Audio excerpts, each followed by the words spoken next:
Some promises are made in whispers, others in the howling wind of a Dakota winter where survival depends on more than just hope. When grief has carved out your heart and left you chopping firewood with bleeding hands, sometimes salvation comes in the form of a giant cowboy who speaks plain truths.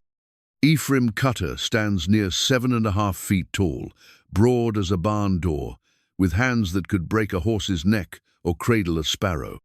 Delilah Marsh, a 30-year-old widow, has spent 2 years surviving on grit after her husband froze to death in the mountain pass. Her homestead is crumbling, her pantry empty, and winter is coming fast.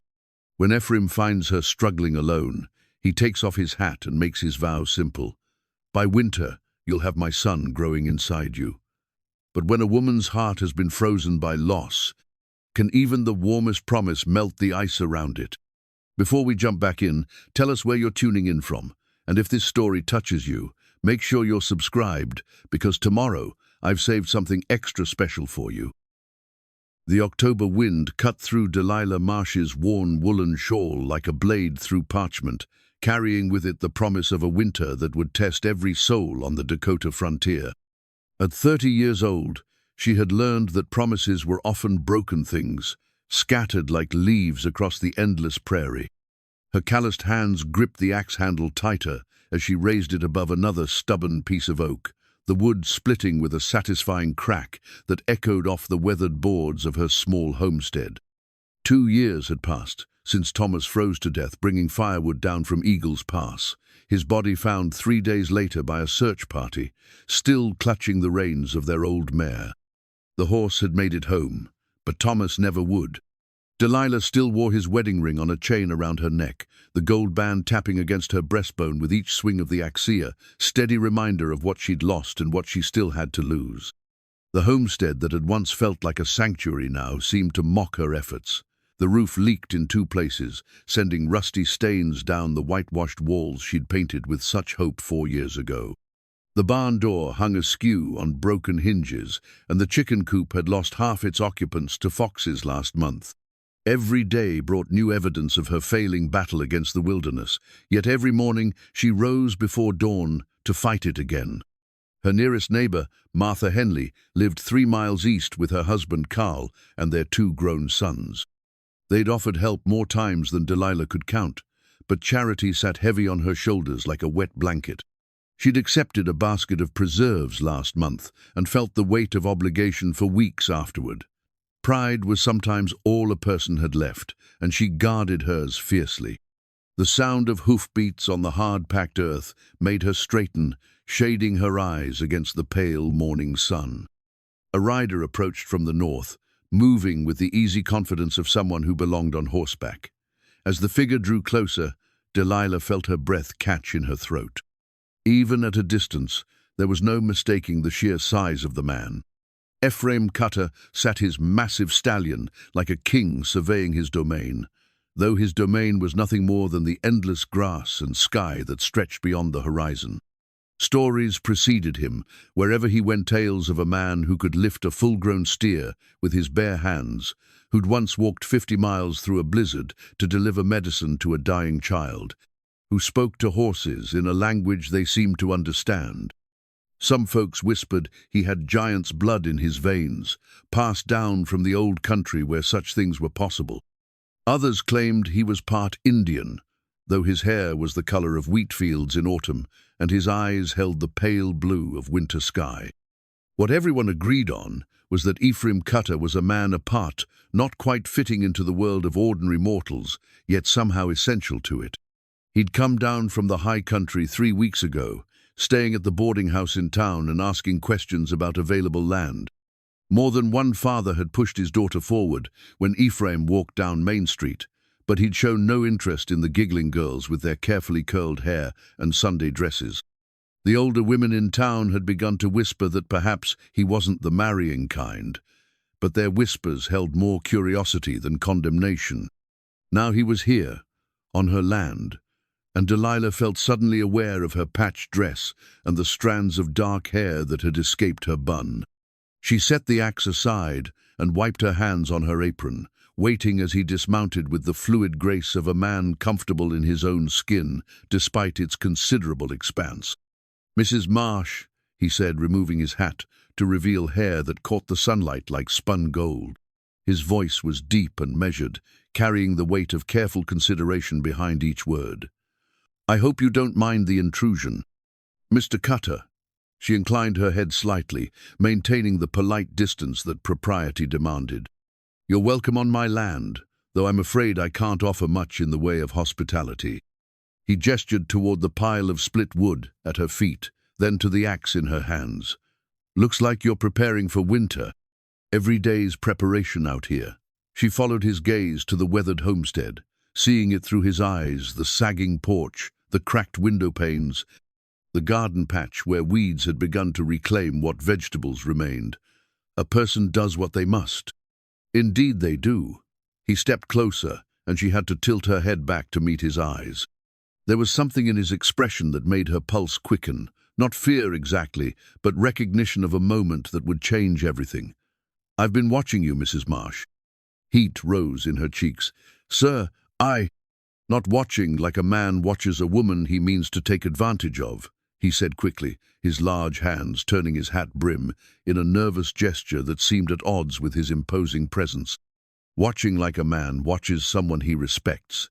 You've been working this land alone for 2 years, and you're still here. That takes a special kind of strength." Delilah felt tears prick at her eyes, though whether from gratitude or exhaustion, she couldn't say. "Strength doesn't fix a leaking roof or fill an empty pantry." "No," he agreed, "but it's the foundation everything else gets built on." He was quiet for a moment, studying her face with an intensity that made her want to look away. "I came here to make you an offer, Mrs. Marsh. Not the kind a woman usually receives from a stranger, but these aren't usual times, and I'm not a usual man." She wrapped her arms around herself, feeling suddenly cold, despite the October sun. "What kind of offer?" "The kind that might save us both from spending another winter alone." He took a step back, giving her space to breathe, to think. "I'm 34 years old, Mrs. Marsh. I've got land up in the high country, good grazing land with water rights and timber. I've got money in the bank and skills enough to keep us fed and warm. What I don't have is a wife, and what you don't have is security." The directness of his words hit her like a physical blow. She'd expected many things from this conversation, but not a marriage proposal from a man she'd never spoken to before today. "Mr. Cutter, I know it sounds like madness," he continued, his voice gentle but firm. "A man showing up at your door with talk of marriage when we barely know each other's names. But I've lived long enough to know that sometimes the heart recognizes what the mind hasn't figured out yet." "The heart?" She laughed, though there was no humor in it. "My heart is buried in the cemetery beside the church, Mr. Cutter. What's left is just a woman trying to survive until spring. Maybe that's enough to start with." He put his hat back on, settling it at the angle she would come to recognize as his thinking position. "I'm not asking you to love me, Mrs. Marsh. I'm asking you to let me take care of you, and in return, you can give me the one thing money can't buy." "And what's that?" "A family." The word hung between them like a bridge she wasn't sure she was ready to cross. "I want children, Mrs. Marsh. I want to leave something behind when I'm gone, something more than just stories about a giant who lived in the mountains. You're young enough yet, and strong. You could give me sons." Delilah felt the world tilt slightly, as if the earth itself had shifted beneath her feet. The practical part of her mind, the part that had kept her alive these past 2 years, began calculating the advantages of his offer. Security, protection, an end to the grinding loneliness that had become her constant companion. But another part of her, the part that still wore Thomas's ring around her neck, recoiled from the idea of replacing him so easily. "I need time to think," she said finally. "Of course." He touched the brim of his hat in a gesture of respect. "Winter's coming whether we're ready or not, Mrs. Marsh. I'll be in town for another week, staying at Mrs. Patterson's boarding house. When you've made your decision, you know where to find me." He mounted his horse with the same easy grace he'd shown in dismounting, but before he could ride away, Delilah found herself calling out to him. "Mr. Cutter?" He turned in his saddle, eyebrows raised in question. "Why me? There are younger women in town, prettier women with dowries and families to recommend them." A smile played at the corners of his mouth, the first genuine expression of warmth she'd seen from him. "Because when I watched you split that wood, I saw a woman who doesn't give up. That's worth more than all the dowries in Dakota territory." With that, he rode away, leaving Delilah standing in her yard with an axe in her hands and a decision that would shape the rest of her life. She picked up another piece of wood and set it on the chopping block, but her hands were shaking too badly to aim properly. Instead, she sank down onto her porch steps and pulled Thomas's ring from beneath her dress, holding it up to catch the light. "What do I do, Thomas?" she whispered to the empty air. "What do I do?" The wind picked up, scattering leaves across the yard and carrying with it the scent of snow still weeks away. But for the first time in 2 years, winter didn't seem quite so frightening. Somewhere in town, a giant of a man was waiting for her answer, and for the first time since Thomas died, Delilah Marsh had something to hope for. 3 days passed before Delilah saw Ephraim Cutter again. 3 days during which his words echoed through every task she performed. She found herself pausing in her work to study her reflection in the cracked mirror above her wash basin, wondering what he'd seen that made him believe she could be the mother of his children. The woman looking back at her seemed too thin, too worn by grief and labor to carry such hopes. On the 4th morning, she woke to find him sitting on her porch steps, his grandfather's pocket watch open in his palm. The timepiece caught the early light, its gold surface engraved with symbols she couldn't read from a distance. He looked up as she opened the door, his expression calm but determined. "Mrs. Marsh." He rose to his feet, closing the watch with a soft click and slipping it into his vest pocket. "I hope you'll forgive the early hour." "You've been waiting long?" She pulled her shawl tighter around her shoulders, conscious of her hair hanging loose down her back and her bare feet on the cold floorboards. "Long enough to watch the sun come up." He gestured toward the eastern horizon, where pink and gold painted the endless sky. "It's beautiful country, even in its harshness. A good place to raise children." The directness of his return to the subject made her breath catch. "Mr. Cutter, I know you haven't decided yet." He stepped closer, and she could smell the leather and pine scent that seemed to follow him everywhere. "But I need to tell you something that might help you make up your mind." She waited, her heart beating faster than it should have. "This watch belonged to my grandfather, came over from Norway when he was barely 18 years old." Ephraim pulled the timepiece from his pocket again, holding it so she could see the intricate engravings on its surface. He carried it through 40 years of farming in Minnesota, through bad harvests and good ones, through the death of 2 wives and the raising of 6 children. When he gave it to my father, he said it was more than just a way to tell time. It was a way to remember that every moment matters, especially the ones that shape the future. Delilah found herself drawn to the watch, stepping closer to examine the careful craftsmanship. "It's beautiful. My father carried it for 30 years, until the day he died in a logging accident when I was 22. Ephraim's voice grew quieter, more reflective. "Before he passed, he pressed it into my hand and told me not to give it away until I was ready to give my name to a woman and my life to building something that would last." The implication of his words settled between them like morning frost.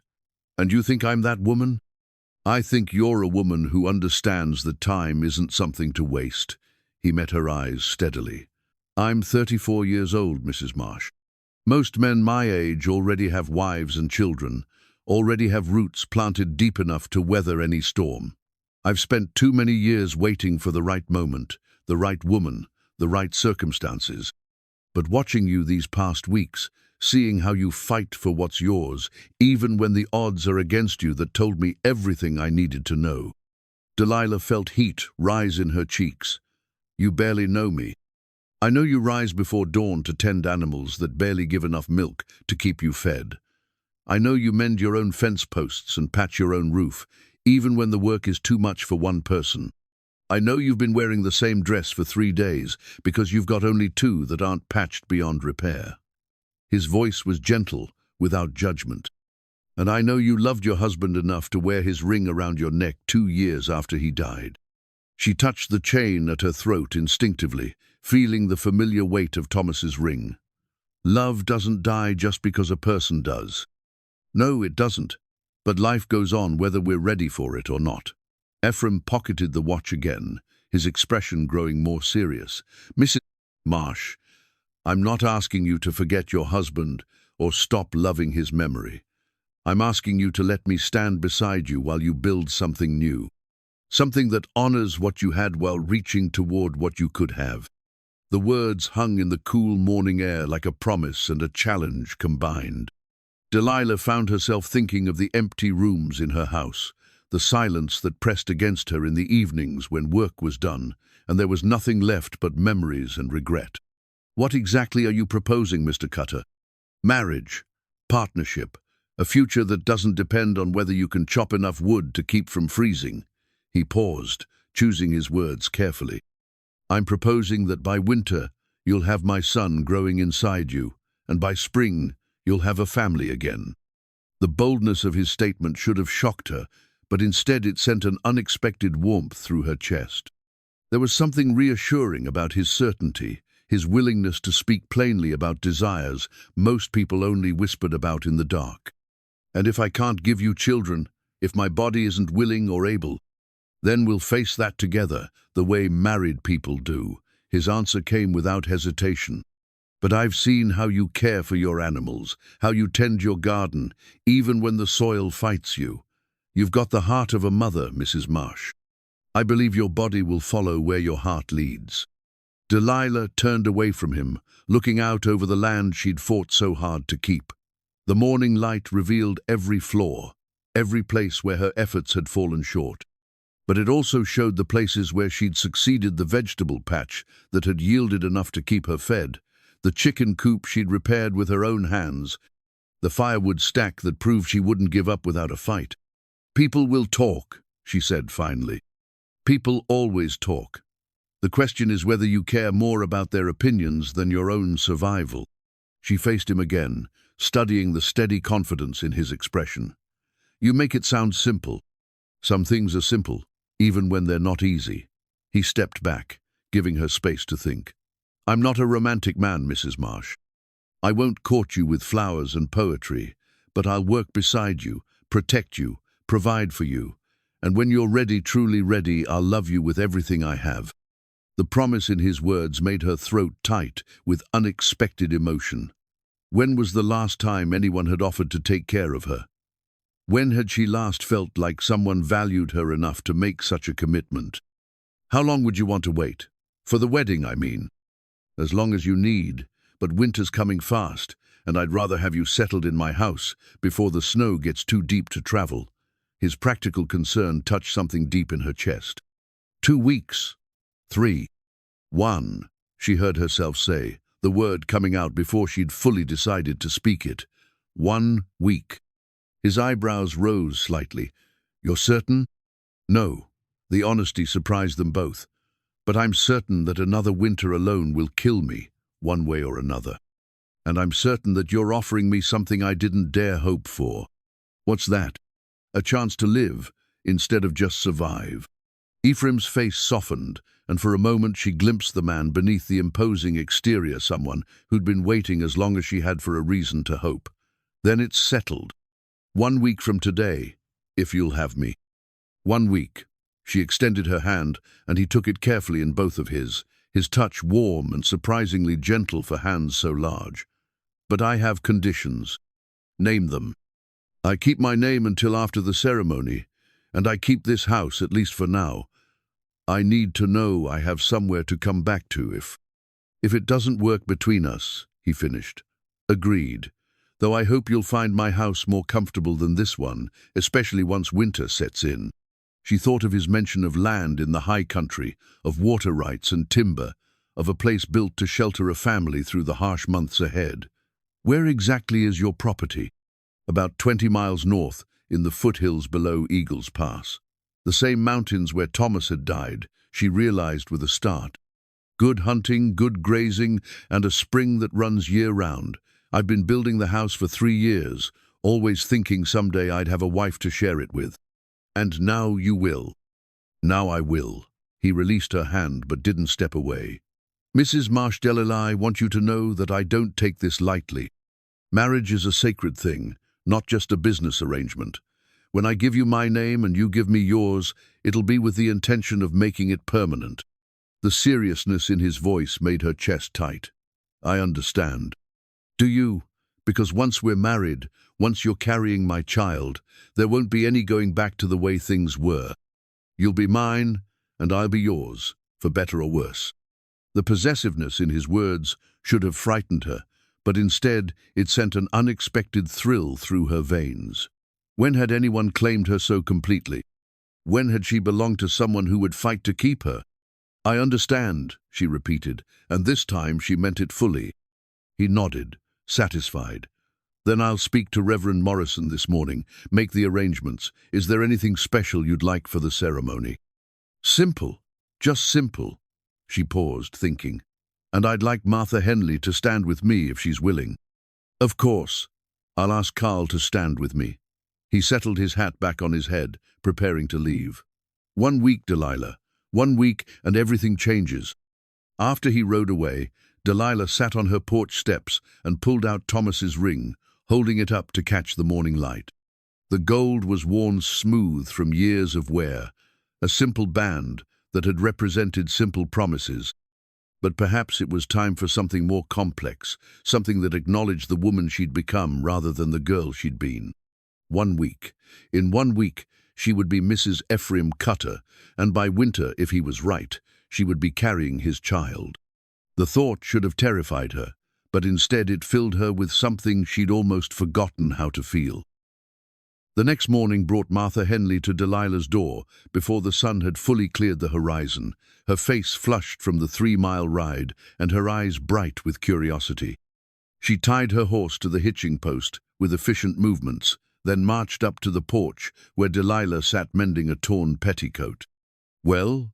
Martha planted her hands on her hips, a gesture Delilah had seen countless times over the years of their friendship. Are you going to make me guess? Or are you going to tell me why half the town is talking about Ephraim Cutter visiting your place twice in 4 days? Delilah set down her needle and thread, meeting her friend's expectant gaze. He's asked me to marry him.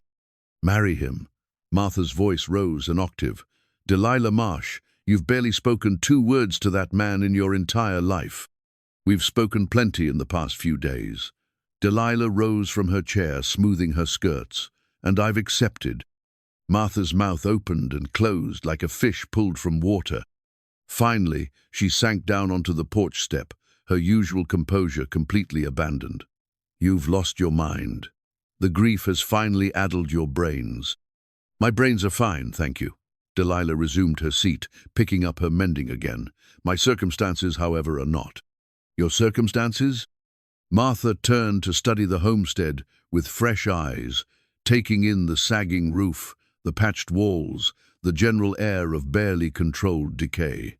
Oh, Delilah, how bad is it? The concern in her friend's voice broke through the defensive walls Delilah had built around her situation. Bad enough that I won't survive another winter alone. Bad enough that marrying a stranger seems like the wisest choice I've made in 2 years. Martha was quiet for a long moment, her practical nature warring with her protective instincts. Tell me about him. Really tell me, not just the stories everyone whispers. He's direct, honest to the point of bluntness. He wants children, and he believes I can give them to him. Delilah paused in her stitching, thinking of the way Ephraim had looked at her, not with the pity she'd grown accustomed to, but with something that might have been respect. He's offering security, Martha. A real home, not just a place to survive until the next disaster strikes. And what are you offering him? The question hung between them like morning mist. What was she offering? A worn-down widow with calloused hands and a heart still wrapped around the memory of another man. Whatever he needs, she said finally. A wife, a mother for his children, someone to stand beside him when the world gets hard. Martha reached over, and stilled Delilah's restless hands. And what about love? What about it? The sharpness in her voice surprised them both. Love didn't keep Thomas warm when the storm caught him in the pass. Love didn't pay the bills or fix the roof or put food on the table after he died. Maybe it's time I chose something more practical. You love Thomas. I still love Thomas. Delilah pulled her hands free, touching the chain at her throat. I'll always love Thomas. But Thomas is dead, and I'm alive, and Ephraim Cutter is offering me a chance to stay that way. Martha was quiet for several minutes, her gaze moving over the familiar landscape of Delilah's daily struggle. When she spoke again, her voice was gentler. When? 1 week. We'll have a simple ceremony at the church. 1 week? Martha's eyebrows shot up. Delilah, that's barely enough time to... To what? Plan a wedding feast we can't afford. Order a dress I'll never wear again. Send invitations to family who live too far away to come. Delilah set her mending aside, suddenly restless. What's the point of waiting, Martha? To give myself more time to change my mind? To let doubt creep in and convince me I'm making a mistake? Are you making a mistake? It was the question that had kept Delilah awake most of the night, staring at the ceiling and listening to the wind rattle the loose boards of her house. Was she trading one kind of uncertainty for another? Was she being fair to Ephraim, marrying him when her heart still belonged to a dead man? I don't know, she admitted, but I know what happens if I don't try. I know what winter alone looks like, and I can't face it again. Martha nodded slowly, understanding dawning in her expression. What do you need me to do? The simple question, offered without judgment or condition, brought tears to Delilah's eyes. Stand with me? Be my witness when I make this choice? Of course. Martha reached over and squeezed her hand. And afterward, when you're Mrs. Ephraim Cutter and living 20 miles away in the mountains? I don't know, Delilah said again. I suppose I'll learn to be someone new. They spent the rest of the morning going through Delilah's belongings, deciding what could be packed and taken to her new home and what would be left behind. It was a sobering process, seeing the accumulation of 6 years of marriage reduced to a few boxes and bundles. In the back bedroom, Martha discovered Thomas's unfinished rocking chair, the wood smooth from hours of careful sanding, but still lacking the final touches that would have made it complete. The sight of it stopped both women in their tracks. He was making it for the children we planned to have, Delilah said softly, running her fingers over the curved armrest. He worked on it in the evenings, always saying he'd finish it when we had news to celebrate. What will you do with it? Delilah considered the question, thinking of the hope that had gone into each careful cut, each smoothed surface. Take it with me. Maybe Ephraim can finish what Thomas started. The symbolism of the statement wasn't lost on either of them. Martha wrapped the chair carefully in an old quilt, treating it with the reverence due to dreams deferred, but not entirely abandoned. As they worked, Martha shared news from town, who was courting whom, which families were planning to head back east before winter set in, what the traveling preacher had said about the state of everyone's souls. Normal gossip, the kind that had once formed the backbone of Delilah's social world. You know, people will talk, Martha said as they folded Delilah's good dress into a trunk. People always talk. Ephraim said the same thing. And you don't care? Delilah considered the question. 2 years ago, the opinion of her neighbors had mattered greatly. Now, faced with the choice between respectability and survival, the answer seemed clear. I care more about making it through the winter than I do about what Mrs. Patterson thinks of my choices. Martha laughed. Mrs. Patterson's been trying to marry off her daughters to Ephraim Cutter since he came to town. She'll be apoplectic when she finds out you caught him. I didn't catch him. He chose me. The distinction mattered, though Delilah couldn't quite explain why. He could have had any unmarried woman in 3 counties, but he came to me. Why do you think that is? It was another question that had kept Delilah awake, turning over Ephraim's words, about seeing strength in her struggle, about recognizing something in her that others had overlooked. He said he was looking for someone who doesn't give up, someone who fights for what's theirs, even when the odds are against them. And that's you? Delilah looked around the bedroom she'd shared with Thomas, at the faded wallpaper and the window that let in drafts no matter how she tried to seal it. She'd fought for this place, bled for it, nearly died for it, but what had that struggle accomplished beyond keeping her alive for another day? Maybe it used to be. Maybe it's time to fight for something bigger than just survival. They finished packing in comfortable silence, each lost in their own thoughts. As Martha prepared to leave, she turned back to Delilah with the expression she wore when delivering difficult truths. I have to ask this, as your friend. Are you attracted to him? To Ephraim? Heat rose in Delilah's cheeks. Martha, it's a legitimate question. You're going to be sharing a bed with this man, bearing his children, if all goes according to plan. Physical compatibility matters, especially in a marriage that's starting without love. The directness of the question forced Delilah to examine feelings she'd been trying to ignore. When Ephraim stood close to her, when his large hands had covered hers, when his deep voice spoke of children and futures, had she felt anything beyond practical gratitude? He's imposing, she said carefully, but not in a way that frightens me. When he looks at me, I feel like he sees something worthwhile, something worth protecting. That's not what I asked. Delilah met her friend's knowing gaze. Yes, I'm attracted to him. God help me, I'm attracted to my dead husband's replacement. Thomas isn't being replaced, Delilah. He's being honored by your decision to keep living. The words were exactly what Delilah needed to hear, even if she wasn't entirely ready to believe them. After Martha left, she sat alone in her nearly empty house and tried to imagine what her life would look like in 8 days. Mrs. Ephraim Cutter, living in a house she'd never seen, sharing a bed with a man she barely knew, committed to bearing children for someone who'd chosen her for her strength rather than her beauty. It should have terrified her. Instead, for the first time in 2 years, she found herself looking forward to tomorrow. 2 days later, Delilah woke to the sound of hammering on her roof. She dressed quickly and stepped outside to find Ephraim balanced on the steep slope above her bedroom, replacing the damaged shingles that had been letting in rain for months. His shirt was already damp with sweat, despite the cool morning air, and his movements showed the easy competence of a man comfortable with physical labor.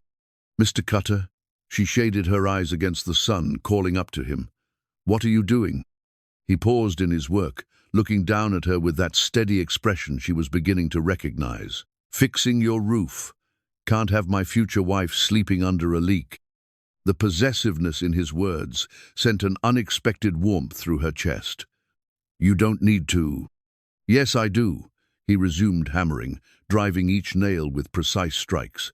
"Besides, it gives me something to do with my hands while I wait for Sunday." She watched him work for several minutes, noting the careful way he aligned each shingle, the methodical progress he made across the damaged section.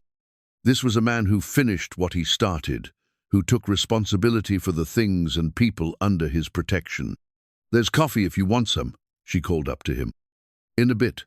Want to get this section done before the sun gets too hot." Delilah went back inside to prepare breakfast, but found herself drawn repeatedly to the window to watch his progress.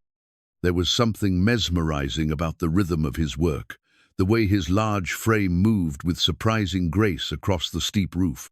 When was the last time someone had taken care of her practical needs without being asked? An hour later, he climbed down and joined her on the porch, accepting a cup of coffee and a plate of fried eggs with quiet gratitude. He ate with the focused attention of a man who considered food fuel rather than pleasure, but he complimented her cooking with genuine appreciation.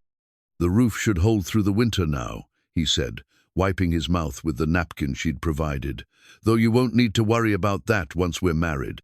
"About that," Delilah set down her own cup, gathering her courage. "I've been thinking about what happens after. After the wedding, I mean."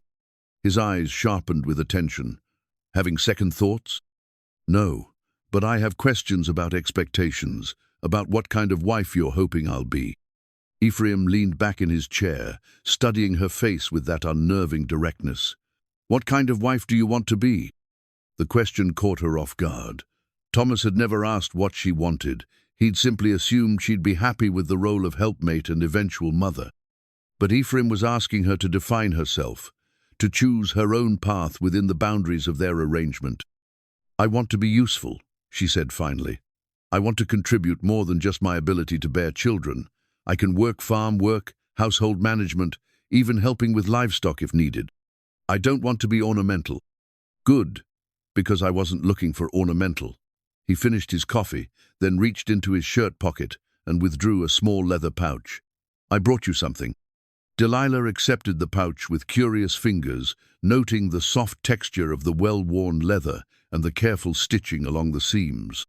Inside, she found an assortment of dried herbs and roots, each wrapped in small cloth packets and labeled in careful handwriting. "Feverfew for headaches," Ephraim explained, pointing to each packet as he spoke. "Willow bark for pain, echinacea for preventing illness, chamomile for sleep troubles, and ginger root for morning sickness when the time comes." The thoughtfulness of the gift brought tears to her eyes. "You made this yourself?" "Learned from my grandmother. She was half Norwegian, half Ojibwe, and she knew more about healing than any doctor I've met." He paused, watching her examine each carefully labeled packet. "A woman living alone needs to know how to take care of herself, especially through a pregnancy." The casual mention of pregnancy sent a flutter through her stomach. "You're very confident that will happen quickly. Are you not?" His question held no judgment, only curiosity. Delilah considered how to answer. She'd been married to Thomas for 4 years without conceiving, though they'd both believed children would come in time. But Ephraim was different from Thomas in every way, imaginable larger, more confident, more direct in his desires.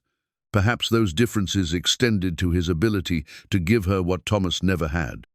"I don't know," she said honestly. "Thomas and I tried for years without success. It may be that I'm not able to carry children. Or it may be that you needed the right man to plant the seed." His matter-of-fact tone made the intimate subject easier to discuss. "Either way, we won't know until we try." Heat rose in her cheeks at the implication. In 4 days, she would be sharing this man's bed, learning the most intimate details of his body and his desires. The thought should have frightened her, but instead it sent an unexpected anticipation through her veins. "I should probably tell you," she said carefully, "that my experience with marital relations is somewhat limited." His eyebrows rose slightly. "Limited how?" "Thomas was a gentleman, very considerate of my comfort and my modesty. Our encounters were brief and infrequent, mostly when he hoped to create a child." Ephraim was quiet for a long moment, processing this information. When he spoke, his voice was gentle but firm. "Delilah, I want you to understand something. When you become my wife, when you share my bed, it won't be just for the purpose of making babies. A man and wife should find pleasure in each other, should come together because they desire the connection as much as the result." "I don't know if I'm capable of that kind of response," she admitted, embarrassed by her own honesty. "You won't know until someone takes the time to teach you." He reached across the table and covered her hand with his, the touch warm and reassuring. "I'm not Thomas, Delilah. I won't treat you like you're made of glass, and I won't apologize for wanting you the way a man wants his wife. But I'll be patient. I'll make sure you're ready before we take that step." The promise in his words made her breath catch. When had anyone spoken to her about her own desires, her own capacity for pleasure? Thomas had been focused on the mechanics of procreation, but Ephraim was talking about something else entirely, about partnership, about mutual satisfaction, about the kind of physical intimacy she'd only heard whispered about by married women. "How patient?" she asked, her voice barely above a whisper.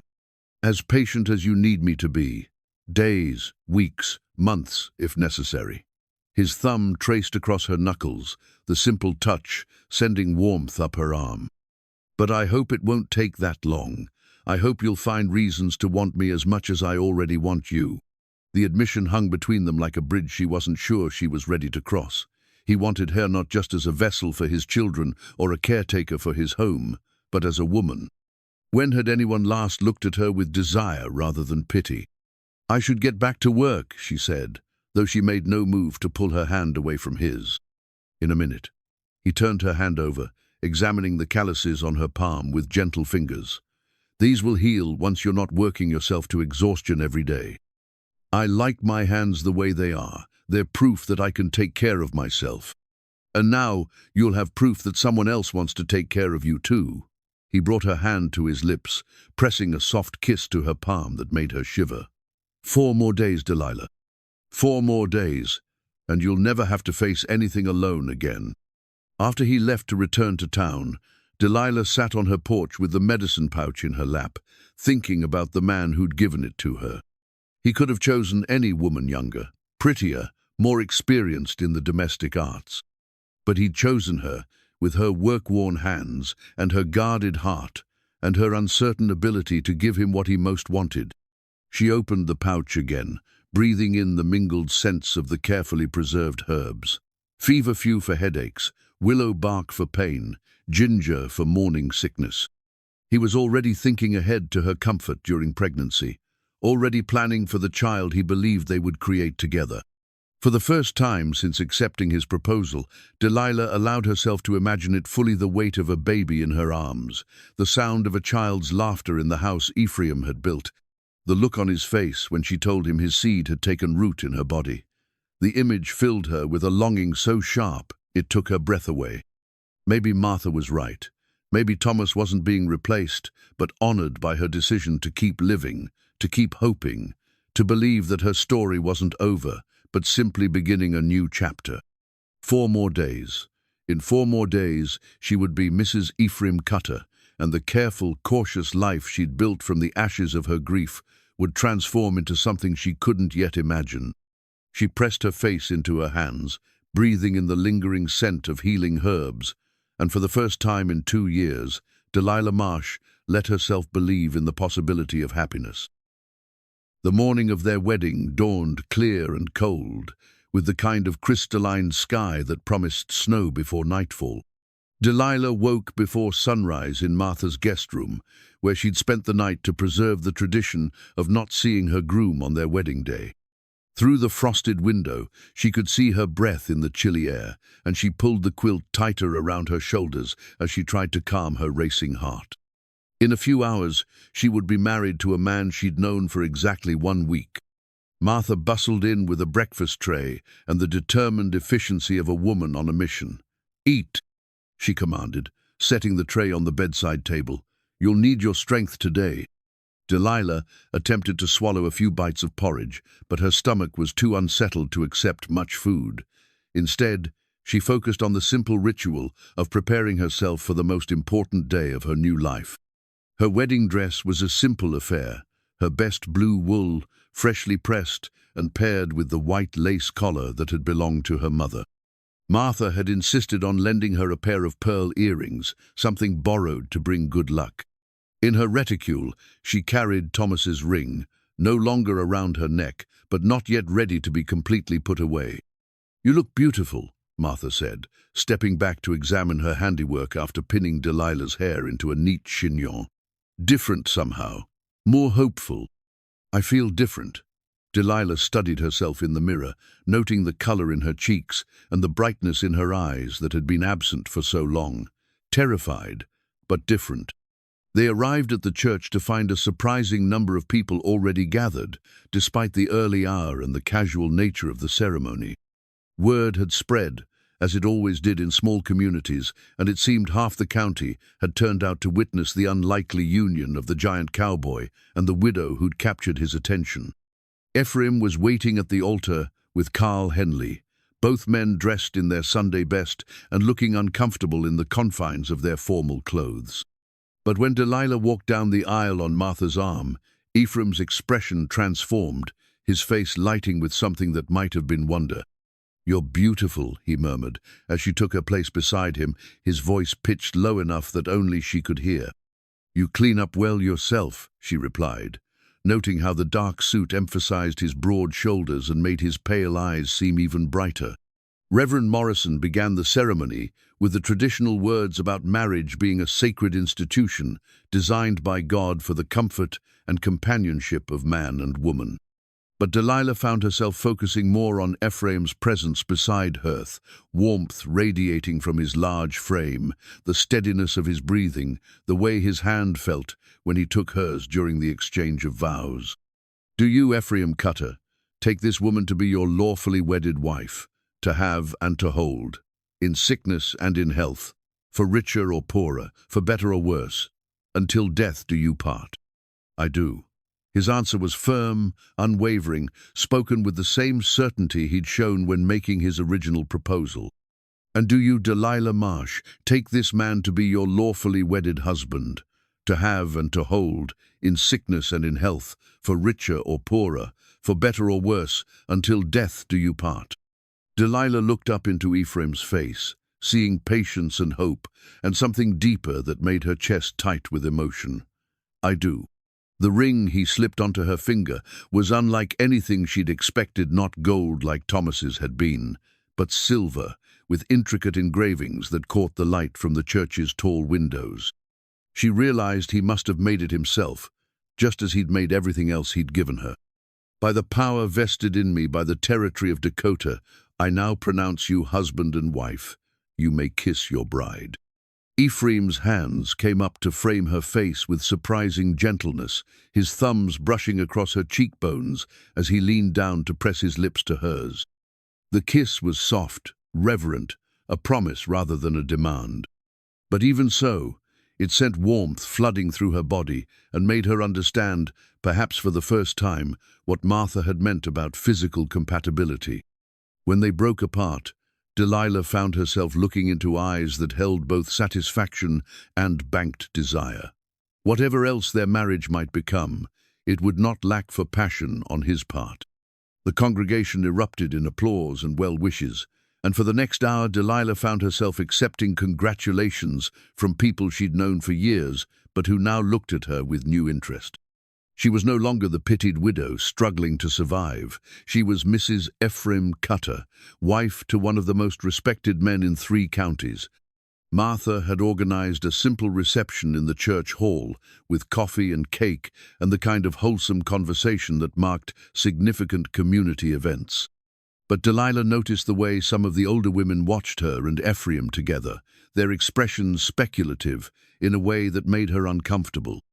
"They're wondering if you're already carrying his child," Martha murmured in her ear during a quiet moment. "The speed of your courtship has set tongues wagging." "Let them wonder," Delilah replied, though she felt heat rise in her cheeks. "It's none of their business." "No, but it will become their business if you start showing before a respectable amount of time has passed." The implication made Delilah's stomach flutter. Tonight, she would share Ephraim's bed for the first time. Tonight, he would attempt to fulfill the promise he'd made about her carrying his child by winter. The thought sent a mixture of anticipation and nervousness through her veins.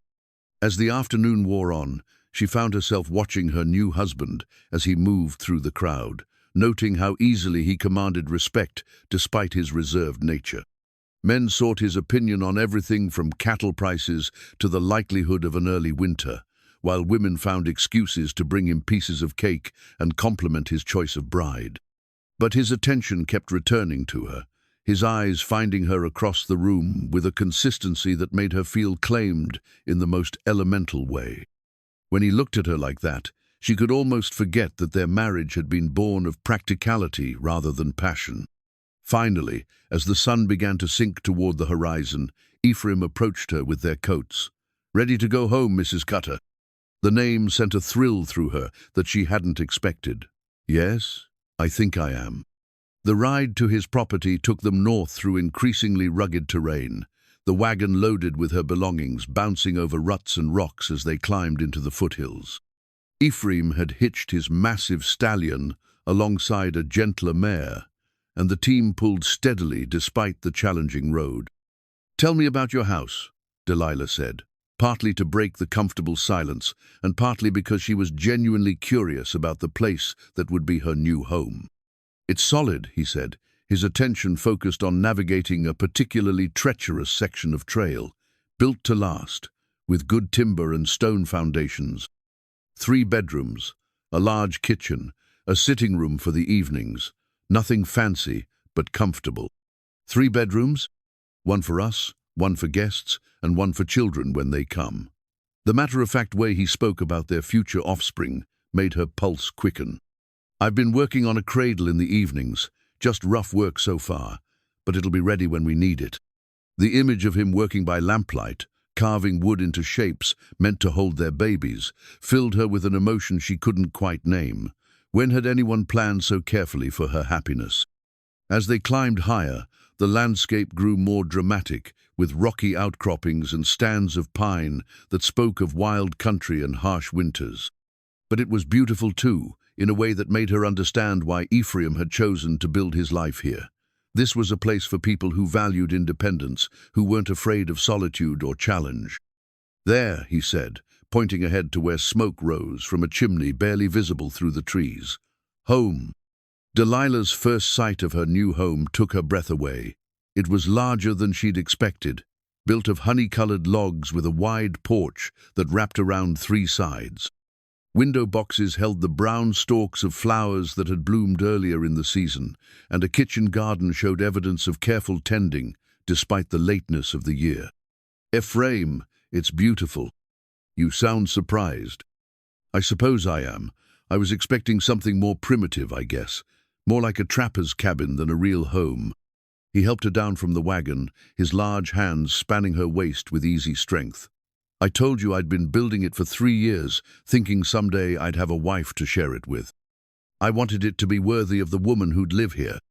Inside, the house was even more impressive.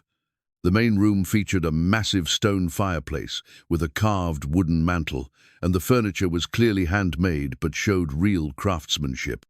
Everything was clean and well-maintained, though it had the slightly sterile feel of a place where a man lived alone. I'll show you the rest, Ephraim said, carrying her trunk toward the hallway that led to the bedrooms. The room that would be theirs was large and airy, with windows facing east to catch the morning sun. The bed dominated the space, a massive 4-poster that had clearly been built to accommodate Ephraim's size. It was covered with quilts in deep blues and greens, and the sight of it made Delilah's mouth go dry with nervousness. I'll give you some time to settle in, Ephraim said, setting her trunk at the foot of the bed. There's hot water on the stove if you'd like to wash, and I'll be in the kitchen when you're ready. After he left, Delilah stood alone in the room that would witness the most intimate moments of her new marriage. She unpacked her few belongings, hanging her dresses in the wardrobe that took up most of one wall, and placing her brush and mirror on the dressing table by the window. In the bottom of her trunk, wrapped carefully in tissue paper, she found the wooden spoon Ephraim had carved for her during their brief courtship. She'd almost forgotten about it in the rush of wedding preparations, but now she held it up to the lamplight, examining the careful work that had gone into its creation. It was a simple thing, practical rather than decorative, but the wood had been polished to a satin smoothness that spoke of hours of patient work. Along the handle, barely visible unless you knew to look for them, were tiny carved flowers, wild roses, she thought, the kind that bloomed in mountain meadows during the brief summer season. The spoon represented everything she was beginning to understand about her new husband, his attention to detail, his commitment to creating things that would last, his quiet way of showing care through action rather than words. When he carved this spoon, he'd been thinking of her hands, of meals they would share, of the domestic intimacy that was already growing between them. She was still holding the spoon when Ephraim knocked softly on the door. "Delilah, supper's ready if you're hungry." "Coming," she called, quickly placing the spoon on the dressing table where she could see it every morning when she woke. In the kitchen, she found that he'd prepared a simple but substantial meal, venison stew with fresh bread, accompanied by preserves made from wild berries. They ate mostly in comfortable silence, both of them aware that the evening would bring them to the moment they'd been building towards since the day he'd first proposed. "Are you nervous?" he asked finally, setting down his coffee cup and studying her face in the lamplight. "Yes," she admitted, "but not the way I expected to be." "What way are you nervous?" Delilah considered how to explain the complex mixture of anticipation and uncertainty that had been building in her chest all day. I'm nervous that I won't be what you're hoping for, that I won't know how to be the kind of wife you need. And what kind of wife do you think I need? I don't know. Someone warmer, maybe. Someone who comes to your bed with passion instead of duty. Ephraim was quiet for a long moment, his expression thoughtful. When he spoke, his voice was gentle but firm. Delilah, I didn't marry you, expecting you to be someone you're not. I married you because of who you are, a woman strong enough to survive what would have broken most people, honest enough to speak her fears, brave enough to trust a stranger with her future. And if passion doesn't come, if I can't learn to want you the way a wife should want her husband. He rose from his chair and came around the table, kneeling beside her so they were at eye level. Then we'll build something else. Respect, companionship, partnership. Not every marriage is based on grand passion, but the best ones are built on trust and genuine affection. Is that enough for you? It's a beginning. He reached up and touched her face, his thumb tracing the line of her cheekbone. But I think you might surprise yourself, given time and patience. The promise in his voice made her lean into his touch. And for the first time since accepting his proposal, Delilah allowed herself to believe that their unconventional beginning might lead to something beautiful after all. Their first night as husband and wife passed with surprising tenderness, Ephraim keeping his promise to be patient while still claiming his rights as her husband. When Delilah woke the next morning to find herself curled against his warm chest, she felt changed in ways that had nothing to do with the physical act of consummation and everything to do with the gentle way he'd introduced her to pleasures she'd never imagined possible. The days that followed settled into a rhythm that felt both foreign and familiar.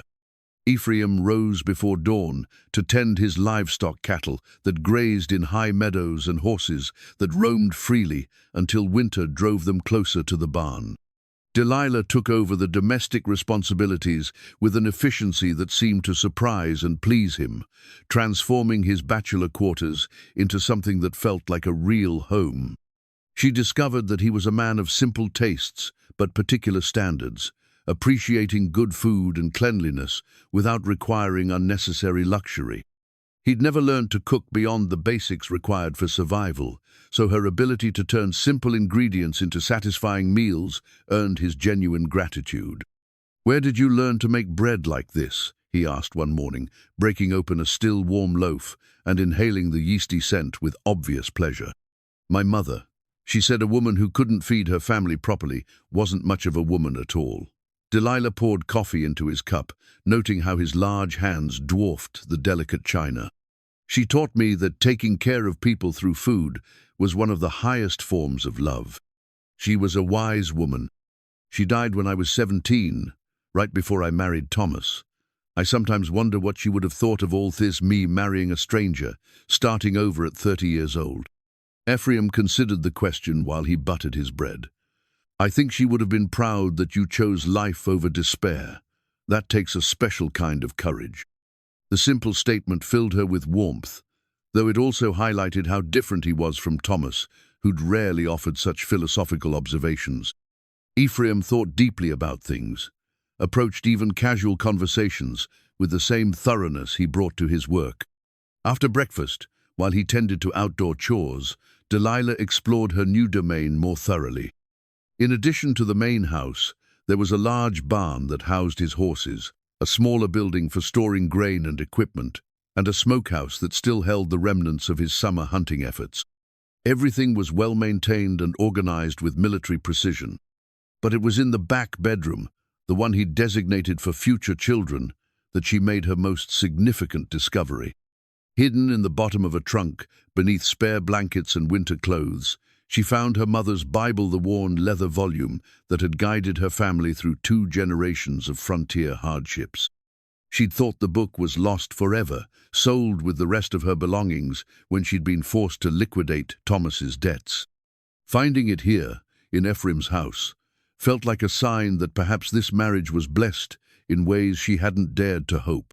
"You bought it back," she said when he came in for the midday meal, holding the familiar book against her chest like a treasure. "Bought what back?" He hung his hat on the peg by the door, then turned to see what had captured her attention. "Oh, the Bible." How did you know it was mine? Mrs. Patterson mentioned that you'd had to sell some family items to pay debts. I asked around, found the man who'd bought it, and made him an offer he couldn't refuse. He shrugged as if such thoughtfulness was perfectly ordinary. A woman should have her mother's Bible, especially when she's starting a new life. The gesture was so unexpected, so perfectly attuned to what would matter most to her, that Delilah felt tears spring to her eyes. Thank you. You can't know what this means to me. I think I can. He stepped closer, his expression gentle. We all need something to anchor us to who we were before life changed everything. That evening, after supper had been cleared away and the dishes washed, Delilah sat in the rocking chair by the fireplace, not Thomas's unfinished chair, which still waited in the barn for Ephraim's attention, but a simpler one that Ephraim had made for everyday use. She opened her mother's Bible to the family record page, noting the careful entries in her father's handwriting. Births, deaths, marriages, the significant moments that marked a family's journey through time. "May I?" Ephraim asked, settling into the larger chair beside her. She handed him the book, watching as he examined the family tree recorded in fading ink. His finger traced the names of grandparents she'd never met, parents who died too young, the brief entry that marked her marriage to Thomas Marsh. "There's space for more entries," he observed. Yes, she understood what he was suggesting. Soon there would be a new entry, her marriage to Ephraim Cutter. And below that, God willing, the names of children who would carry both their bloodlines into the future. "I've been thinking about names," he said, closing the book carefully and handing it back to her. "If our first child is a son, I'd like to name him after my grandfather Eric. But I want you to choose the middle name, something from your family.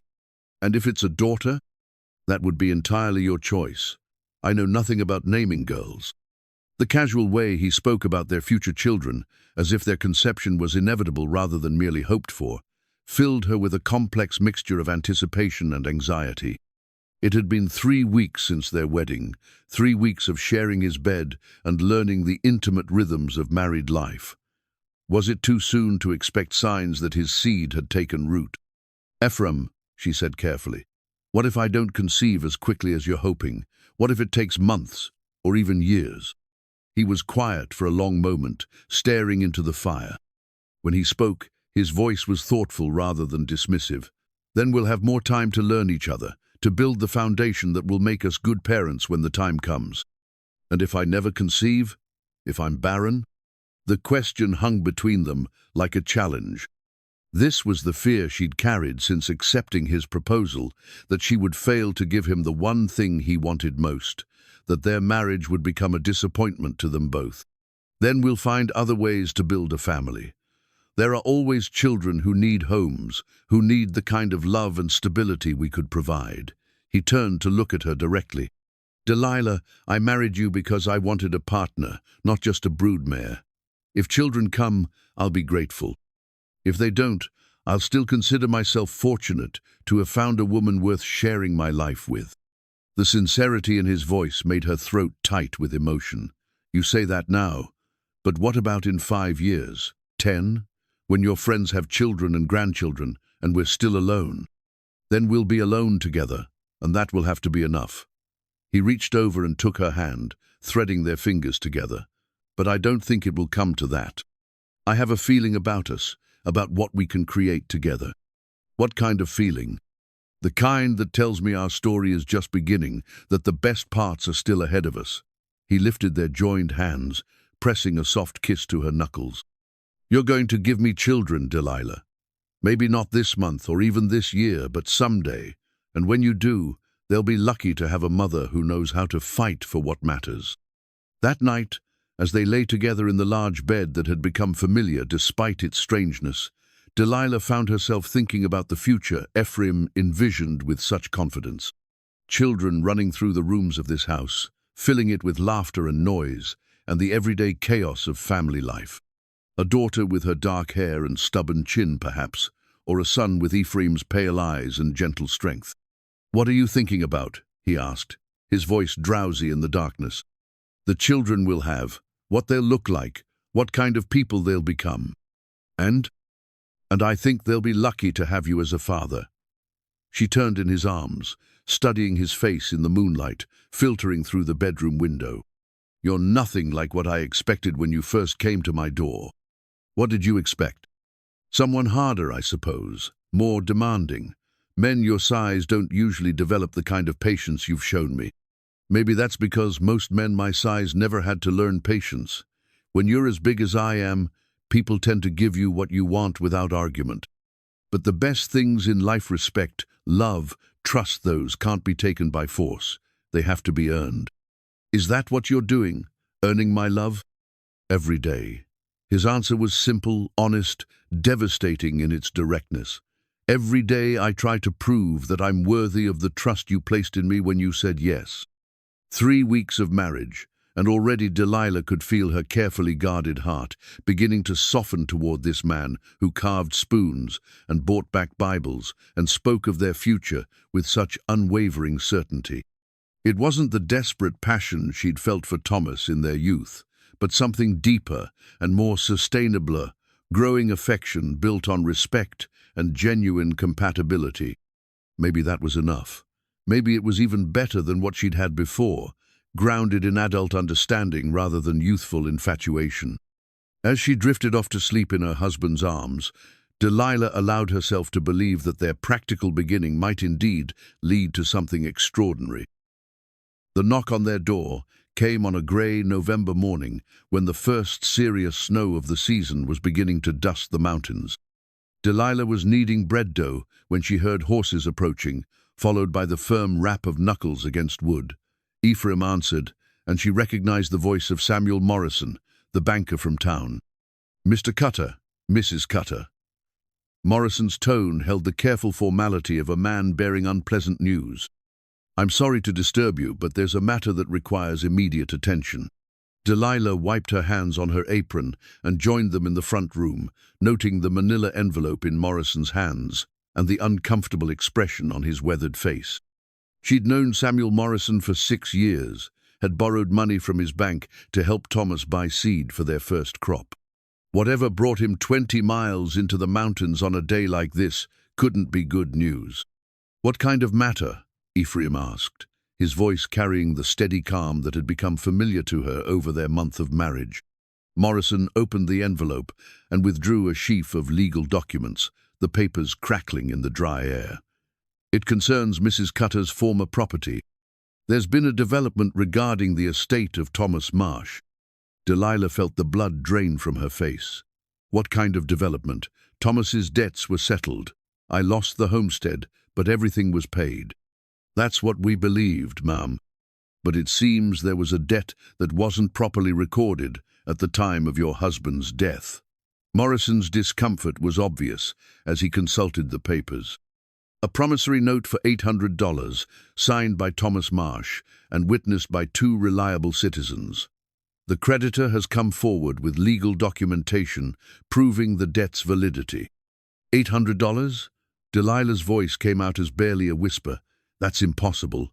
Thomas never borrowed that kind of money without telling me." "The debt is dated 6 months before your husband's death, ma'am.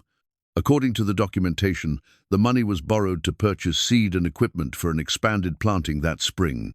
Delilah's mind raced back to that last spring with Thomas, remembering his excitement about increasing their crop yield, his confidence that a larger harvest would set them up for years to come. She'd questioned the wisdom of expanding so quickly, but he'd assured her he had everything under control. "Who holds the debt?" Ephraim asked, his voice dangerously quiet. "A Mr. Jonathan Blackwood. He operates a lending business out of Rapid City, apparently serves clients throughout the territory." Morrison consulted his papers again. "Mr. Blackwood is demanding immediate payment of the principal plus accumulated interest. The total amount owed is now just over $1,000. The figure hit Delilah like a physical blow. $1,000 was more money than most families saw in 2 years, an impossible sum that might as well have been $1 million. "And if the debt isn't paid?" Ephraim's tone had grown even more controlled, which Delilah was learning meant he was fighting to contain his anger. "Mr. Blackwood has the legal right to claim assets equivalent to the debt's value. Since Mrs. Cutter, Mrs. Marsh at the time inherited responsibility for her husband's obligations, and since she's now married to you, the debt legally transfers to your household. What assets is he claiming? Delilah asked, though she suspected she already knew the answer. Morrison looked even more uncomfortable. Your current homestead, Mr. Cutter. This property and all structures on it. Mr. Blackwood's assessment places the value at approximately $1,200, which would satisfy the debt with a small credit remaining. The silence that followed this pronouncement was deafening. Delilah felt the world tilt beneath her feet as the implications sank in. Thomas's hidden debt was going to cost Ephraim everything he'd worked for, everything he'd built in preparation for their future together. "Let me see those documents," Ephraim said, extending his hand with carefully controlled movements.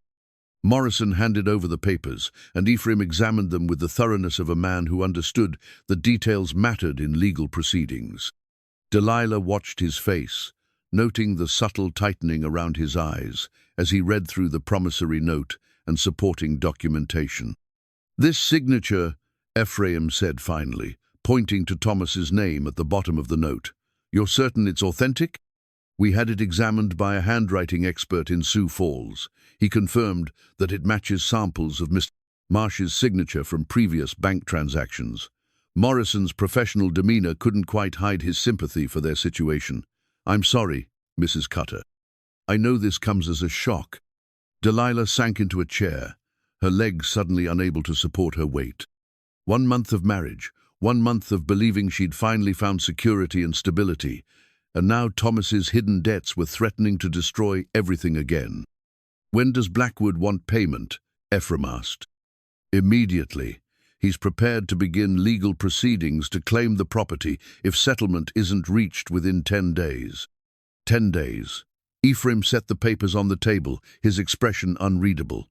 "And you're certain there's no legal recourse, no way to challenge the debt's validity?" "The documentation appears to be in order, Mr. Cutter. The witnesses are both still alive and willing to testify to the note's authenticity, unless you can prove fraud or forgery." Morrison let the sentence hang unfinished, but the implication was clear. Without evidence of wrongdoing, they would have no choice but to honor Thomas's obligation or lose everything Ephraim had built. After Morrison left, promising to delay Blackwood's legal action for as long as possible, Delilah and Ephraim sat in their kitchen, staring at the documents that threatened to upend their carefully constructed new life. "I'm sorry," Delilah said finally, her voice hoarse with unshed tears. "I'm so sorry, Ephraim. I never knew about this debt. Thomas never said anything about borrowing money from someone in Rapid City." "I know you didn't know." His response was gentle, without a trace of blame or accusation. "Thomas was probably trying to protect you from worrying about the risk he was taking. But now you'll lose everything because of his choices. Because of my past." She pressed her hands to her face, overwhelmed by the magnitude of the disaster. "I've brought nothing but trouble to your life." "Delilah, look at me." When she didn't respond, he moved to kneel beside her chair, his large hands covering hers. "Look at me." Reluctantly, she met his eyes, expecting to see anger or regret or disappointment. Instead, she found the same steady determination that had characterized everything about him since their first meeting. "This house is just wood and stone," he said firmly. "Important, yes, but not irreplaceable. What matters is that we face this together, that we don't let Thomas's debts destroy what we're building." "How can you say that? You spent 3 years building this place, preparing for the family you wanted to start. Now you'll lose it all because you married me." "I married you because I wanted a partner, someone to stand beside me through whatever challenges came our way. This is one of those challenges." He squeezed her hands gently. "We'll figure out a solution." "What kind of solution?" "We don't have $1,000, and we don't have 10 days to earn it." Ephraim was quiet for a long moment, his eyes focused on something beyond the kitchen window. When he spoke, his voice carried the weight of a decision already made. "We sell the cattle, all of them." "Your cattle?" Delilah stared at him in shock. "Ephraim, those animals represent years of work, your entire livelihood. You can't sell them to pay Thomas's debt." I can, and I will. His tone brooked no argument. The herd's worth enough to cover Blackwood's claim and leave us something to start over with. Start over where? If we lose this house, then we'll build another one. Maybe not as grand, maybe not in as beautiful a location, but a home nonetheless. He rose to his feet, beginning to pace with the restless energy of a man forming plans. Land is cheap further west, in areas where other people are afraid to settle. We could file a claim, build something simple but solid.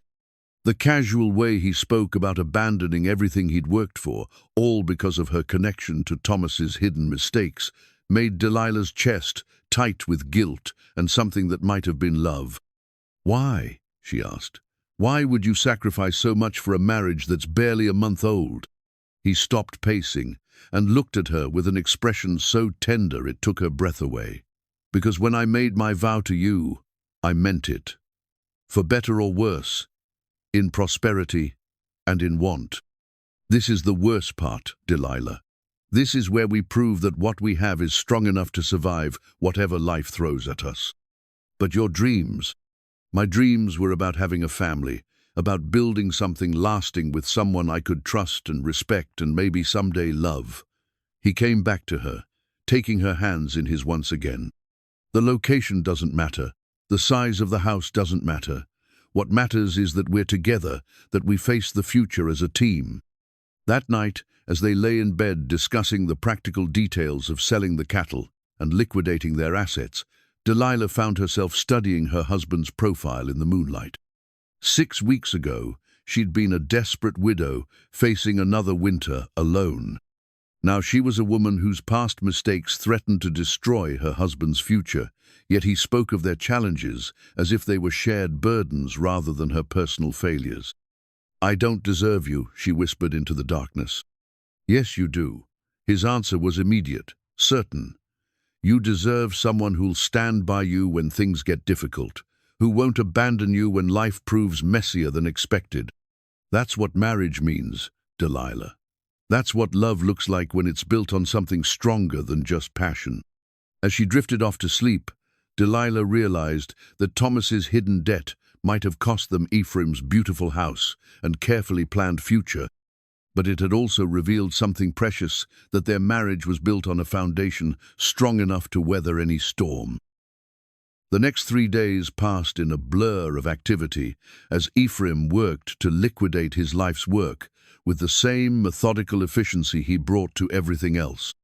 Word spread quickly through the territory that the Cutter cattle were for sale, and by the second day, prospective buyers were arriving to examine the herd and negotiate prices. Delilah watched from the kitchen window as her husband dealt with men who had been his friends and neighbors, their expressions mixing sympathy with the shrewd calculation of people recognizing a distressed sale.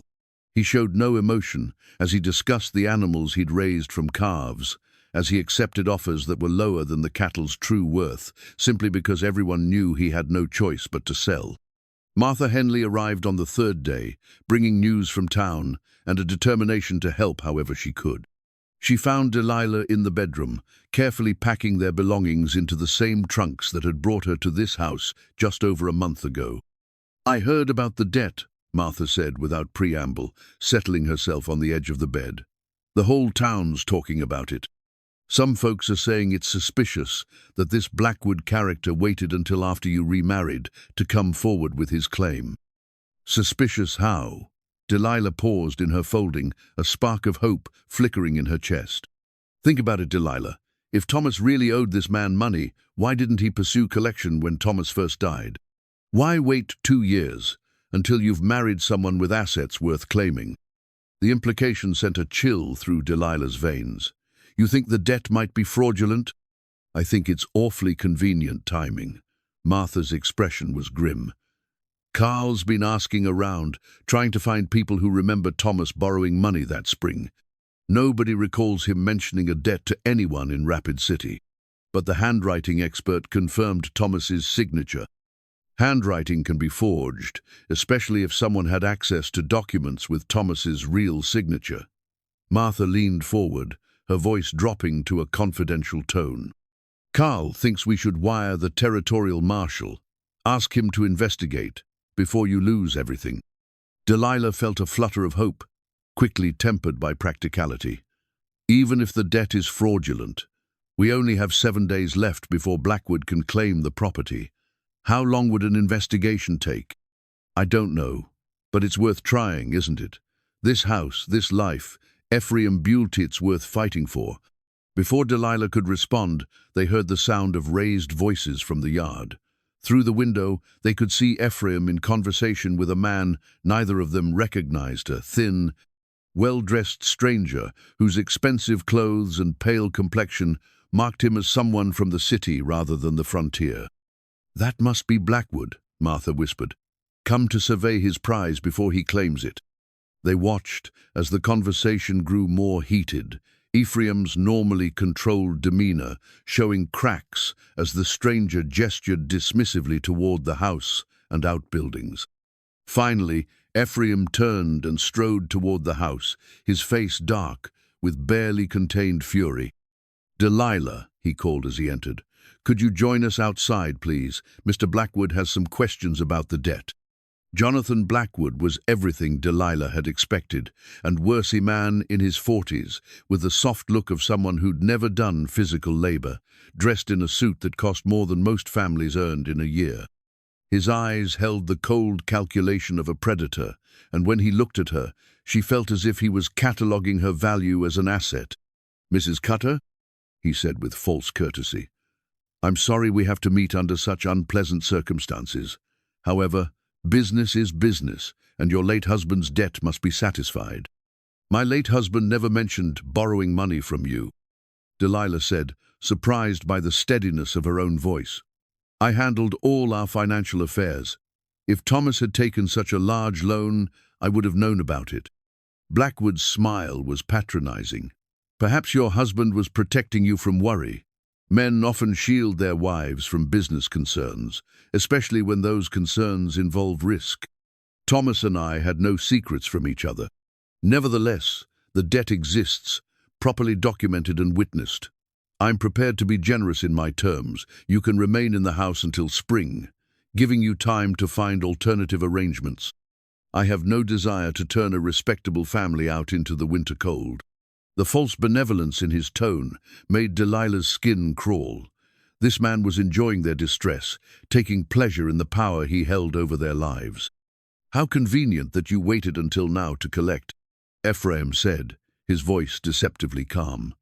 2 years after Thomas's death, just long enough for his widow to remarry someone with assets worth claiming. Blackwood's eyes sharpened. "I don't care for your implication, Mr. Cutter. I've been pursuing this debt through proper legal channels since learning of Mr. Marsh's death. These things take time, especially when the debtor's widow relocates and remarries." "Relocates?" "My wife lived in the same house for 2 years after Thomas died. You could have found her any time you wanted." "Perhaps, but as I said, legal proceedings take time." Blackwood pulled out his pocket watch, checking the time with theatrical precision. "Speaking of which, you now have 6 days to produce payment or surrender the property. I suggest you use that time wisely." After he left, Delilah and Ephraim stood in their yard, watching his expensive carriage disappear down the mountain road. The silence stretched between them, heavy with unspoken fears and growing suspicions. "He's lying," Delilah said finally. "Something about him, about this whole situation, it doesn't feel right." "I agree, but proving it is another matter entirely." Ephraim's jaw was tight with frustration. Martha mentioned something about contacting the territorial marshal. "She thinks we should request an investigation. Carl's been asking around town, and nobody remembers Thomas mentioning a debt to anyone in Rapid City." "It's worth trying." Ephraim turned toward the house, his expression determined. "I'll wire the marshal this afternoon, explain the situation, and request immediate assistance. At the very least, an official investigation might delay Blackwood's claim until we can gather more evidence." That evening, while Ephraim rode to town to send the telegram, Delilah found herself alone with her thoughts and the growing certainty that their ordeal was far from over. She wandered through the house that had become home so quickly, touching familiar objects and trying to memorize details she might never see again. In the spare bedroom, she discovered something that made her heart skip of planks of wood, carefully shaped and sanded, the beginning of what would clearly become a baby's cradle. Ephraim had been working on it in secret, preparing for the child he still believed they would have together. The sight of the unfinished cradle, with its promise of future joy amid their current crisis, brought tears to her eyes. How could she tell him that her monthly courses had arrived that morning, right on schedule, proving once again that his confidence in her fertility might be misplaced? Martha found her there an hour later, sitting on the floor beside the cradlewood with tears streaming down her face. "Oh, honey," Martha said, settling beside her, "the debt isn't your fault. Thomas's choices aren't your responsibility. It's not just the debt." Delilah touched one of the smooth cradle rails, imagining Ephraim working by lamplight to create something beautiful for a baby that might never come.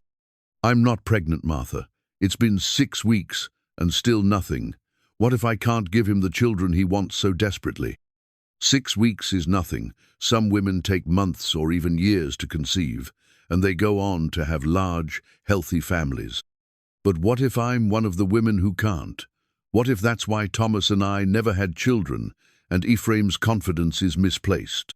Martha was quiet for a moment, considering her words carefully. "Then you'll love each other for who you are, not for what you can produce. Look at what he's willing to sacrifice for you, already his house, his cattle, his plans for the future. That's not the behavior of a man who values you only for your childbearing potential." But children were part of his vow. "By winter, you'll have my son growing inside you. What happens when winter comes, and I'm still empty? Then you'll face that disappointment together, the same way you're facing this crisis together." Martha reached over and squeezed her hand. "Delilah, I've watched you and Ephraim together these past weeks. What you have isn't just about making babysits, about building a partnership that can weather any storm." When Ephraim returned from town, he brought news that was both encouraging and frustrating. The territorial marshal had agreed to investigate Blackwood's claim, but the process would take weeks to complete. In the meantime, they were on their own to find evidence that might prove the debt fraudulent. "I also sent inquiries to banks and lending institutions in Rapid City," he told her as they prepared for bed. "If Blackwood is legitimate, someone will know about his business practices. If he's a fraud, that might come to light as well. And if we can't prove anything before the deadline, then we follow through on our original plan. Sell what we can, pay what we must, and start over somewhere else." He pulled her into his arms, holding her against his chest with gentle strength. "Either way, we face it together." As they lay in the darkness, Delilah listened to the steady rhythm of her husband's breathing and tried to find comfort in his unwavering confidence. Tomorrow would bring them closer to the deadline, closer to losing everything he'd worked for. But it would also bring them closer to discovering whether their marriage was strong enough to survive whatever challenges lay ahead. In 6 days, they would know whether Jonathan Blackwood could claim their home. But tonight, in the warmth of Ephraim's arms, Delilah allowed herself to believe that some things, the most important things, couldn't be taken away by legal documents or fraudulent debts. "Ephraim," she whispered into the darkness, "whatever happens, I want you to know that marrying you was the best decision I ever made." His arms tightened around her. "Even if it costs me everything I've built?" "Even then, because what we're building together is worth more than any house or any amount of money." For the first time since Morrison had delivered the devastating news, Ephraim's tension seemed to ease. "Go to sleep, Mrs. Cutter. Tomorrow we fight for our future." The breakthrough came on the 5th day, delivered by a breathless rider who'd pushed his horse hard through the mountain passes. Carl Henley dismounted in their yard, with the urgency of a man carrying news that couldn't wait, his face flushed with cold and excitement. "We found him," he announced without preamble, striding toward where Ephraim and Delilah stood waiting on the porch. "We found the man who forged Thomas's signature." Delilah felt her knees go weak with relief. "Who?" "Remember Henry Walsh, used to work as a clerk at Morrison's bank before he was caught skimming from accounts." Carl pulled a crumpled telegram from his coat pocket. "He disappeared about 6 months ago, but the marshal tracked him down in Denver. When they threatened him with federal charges, he confessed to everything. Ephraim took the telegram, scanning its contents with growing satisfaction. Walsh admits to forging the promissory note. Every detail. Apparently, Blackwood approached him last year with a proposition to create false documentation of debts owed by recently deceased men whose widows had remarried into property. Walsh had access to bank records, knew Thomas's signature well enough to copy it convincingly. But the witnesses, Delilah said, her voice barely above a whisper. Morrison said there were 2 witnesses who could testify to the note's authenticity. Blackwood's accomplices. The marshal arrested all 3 men yesterday evening. Carl's grin was fierce with satisfaction. Walsh kept detailed records of their scheme, including a list of other families they'd targeted across the territory. You weren't the first, but thanks to your investigation, you'll be the last. The relief that flooded through Delilah was so intense it left her lightheaded. She reached for Ephraim's hand, needing the anchor of his steady presence as the reality of their salvation sank in. The debt is void, Ephraim said, more statement than question. Completely void. Blackwood has no legal claim to your property or anything else. In fact, he'll be lucky if he doesn't end up in territorial prison for fraud and conspiracy. Carl folded the telegram carefully, treating it like the precious document it was. The marshal will be here tomorrow to take your statements and officially clear the matter. That evening, as they sat before their fireplace in the house that was truly theirs once again, Delilah found herself overwhelmed by emotions she couldn't quite name. Relief, certainly, and gratitude for the friends who'd fought for them. But underneath those surface feelings was something deeper, a profound sense of how close they'd come to losing everything, and how much that loss would have meant. I keep thinking about the cradle, she said, watching flames dance in the hearth they'd thought they might never see again. What cradle? Ephraim's voice was carefully neutral, but she caught the slight tension in his shoulders. The one you've been working on in the spare room. The one you thought I didn't know about.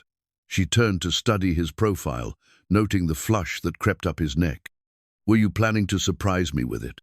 I was planning to finish it when we had reason to celebrate.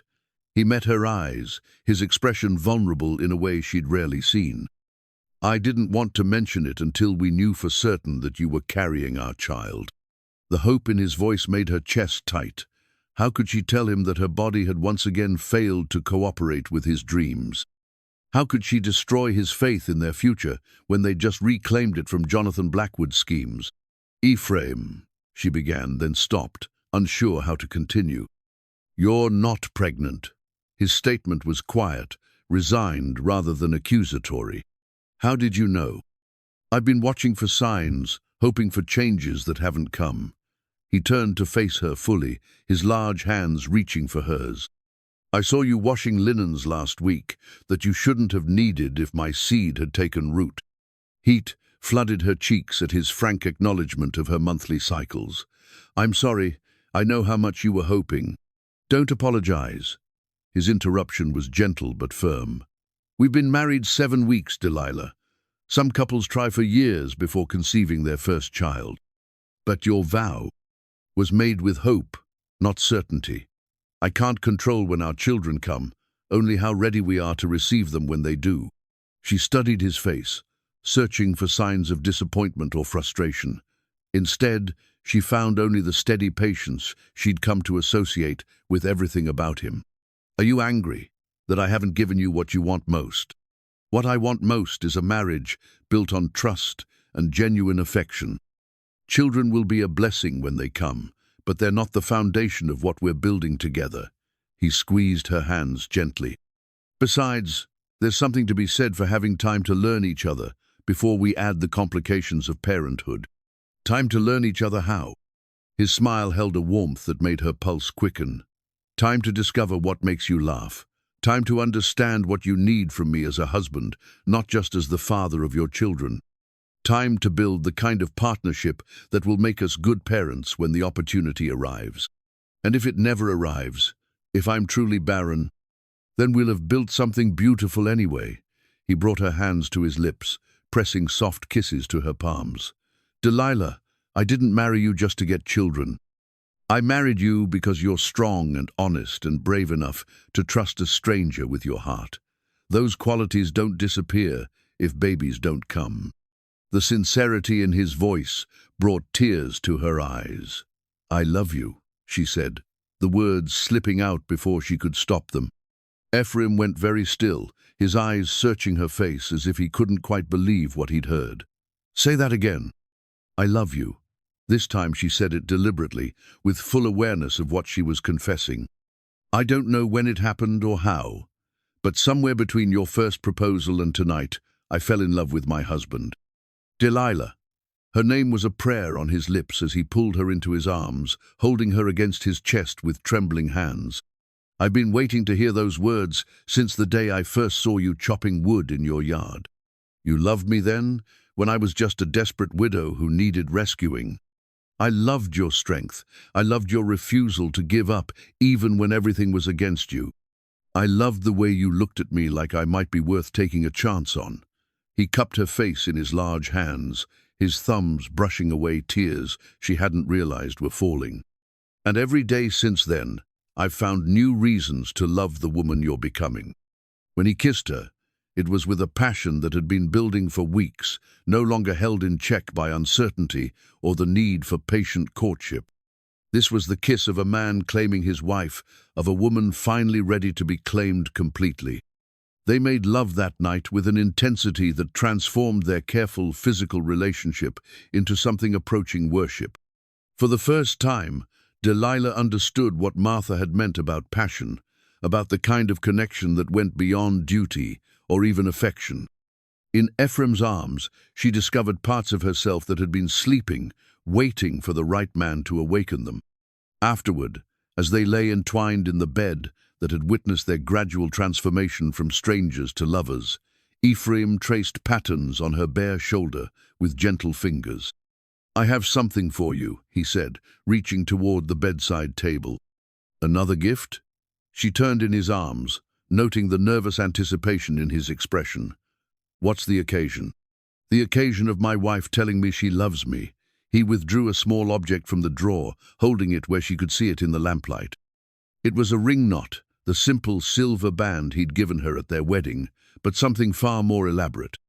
The gold was warm and rich, set with a small but perfectly clear diamond that caught the light like captured starfire.